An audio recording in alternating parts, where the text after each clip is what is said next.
আসসালামু আলাইকুম। আজকে মাছ ধরতে গেছিলাম, এই যে বড়শি দিয়ে মাছ ধরছি। আজকে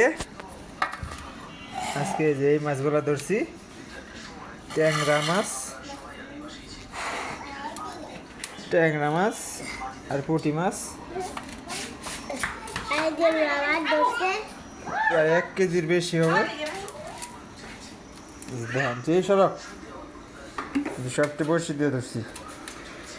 আজকে সকালবেলা গেছি, দুপুরবেলা আইছি।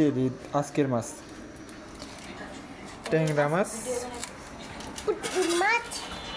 মাছ আর পুঁটি মাছ।